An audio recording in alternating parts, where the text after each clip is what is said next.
अष्टावक्र गीता दूसरा अध्याय। महापंडित एवं विद्वान अष्टावक्र की बुद्धिमता से आप सभी लोग परिचित होंगे। जनक की सभा में उन्होंने बंदी से शास्त्रार्थ करके अपनी विद्वता का परिचय दिया था और बंदी को उनके अहंकार के बारे में ज्ञात करवाया था। उन्हीं के द्वारा रचित महागीता का यहाँ दूसरा अध्याय प्रस्तुत करते हैं। राजा जनक कहते हैं, आश्चर्य, मैं निष्कलंक शांत प्रकृति से परे ज्ञान स्वरूप हूँ। इतने समय तक मैं मोह से सतप्त किया गया।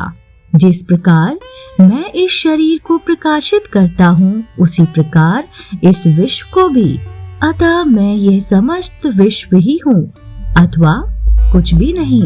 अब शरीर सहित इस विश्व को त्याग कर किसी कौशल द्वारा ही मेरे द्वारा परमात्मा का दर्शन किया जाता है।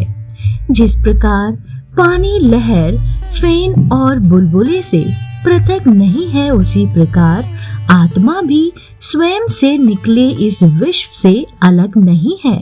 जिस प्रकार विचार करने पर वस्त्र तंतु मात्र ही ज्ञात होता है, उसी प्रकार यह समस्त विश्व आत्मा मात्र ही है। जिस प्रकार गन्ने के रस से बनी शक्कर उससे ही व्याप्त होती है, उसी प्रकार यह विश्व मुझसे ही बना है और निरंतर मुझसे ही व्याप्त है। आत्मा अज्ञानवश ही विश्व के रूप में दिखाई देती है। आत्मज्ञान होने पर यह विश्व दिखाई नहीं देता। रस्सी अज्ञानवश सर्प जैसी दिखाई देती है। रस्सी का ज्ञान हो जाने पर सर्प दिखाई नहीं देता। प्रकाश मेरा स्वरूप है, इसके अतिरिक्त मैं कुछ और नहीं हूँ। वह प्रकाश जैसे इस विश्व को प्रकाशित करता है, वैसे ही मैं भाव को भी। आश्चर्य, ये कल्पित विश्व ज्ञान से मुझसे दिखाई देता है। जैसे सीप में चांदी, रस्सी में सर्प और सूर्य किरणों में पानी। मुझसे उत्पन्न हुआ विश्व मुझ में ही विलीन हो जाता है। जैसे घड़ा मिट्टी में, लहर जल में और कड़ा सोने में विलीन हो जाता है। आश्चर्य है, मुझको नमस्कार है। समस्त विश्व के नष्ट हो जाने पर भी जिसका विनाश नहीं होता, जो तृण से ब्रह्म तक सबका विनाश होने पर भी विद्वान रहता है। आश्चर्य है, मुझको नमस्कार है। मैं एक हूँ, शरीर वाला होते हुए भी जो ना कहीं जाता है और ना कहीं आता है और समस्त विश्व को व्याप्त करके स्थित है। आश्चर्य है, मुझको नमस्कार है।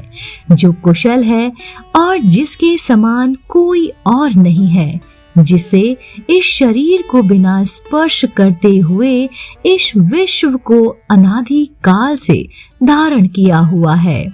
आश्चर्य है, मुझको नमस्कार है।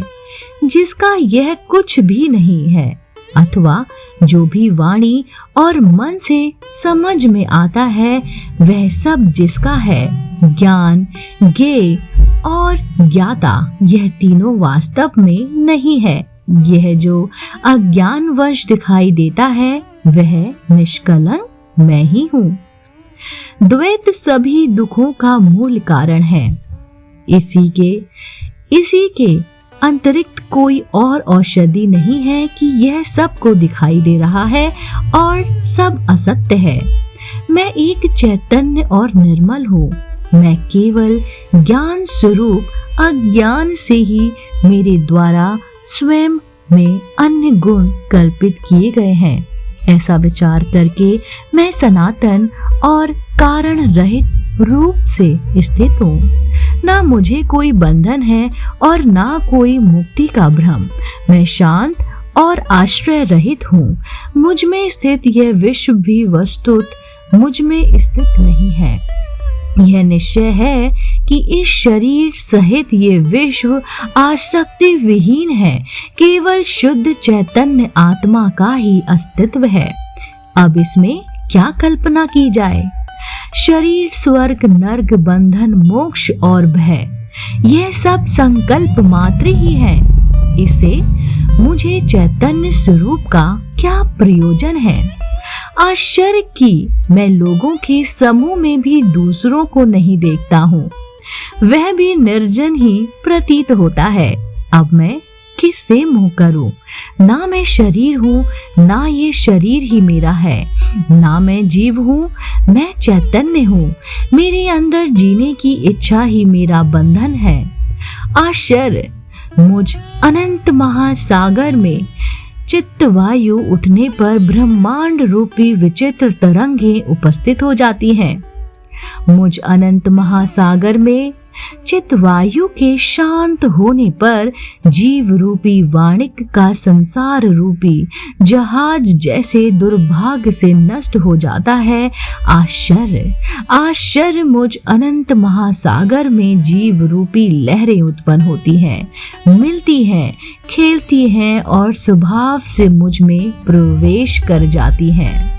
कहा जाता है कि अष्टावक्र द्वारा रचित महागीता का एक श्लोक 1000 माणिकों की तुलना में भी बहुत अमूल्य है, क्योंकि अष्टावक्र गीता के श्लोकों में गागर में सागर भरने जैसा बताया गया है।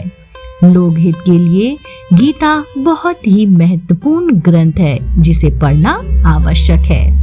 अगर अष्टावक्र गीता से संबंधित किसी भी सलाह, सुझाव या शिकायत के लिए आप अपना कीमती विचार कमेंट्स के माध्यम से हम तक पहुंचाएं। इसके अतिरिक्त आप इसे अपने दोस्तों के साथ, अपने परिवार के साथ जरूर शेयर कीजिए।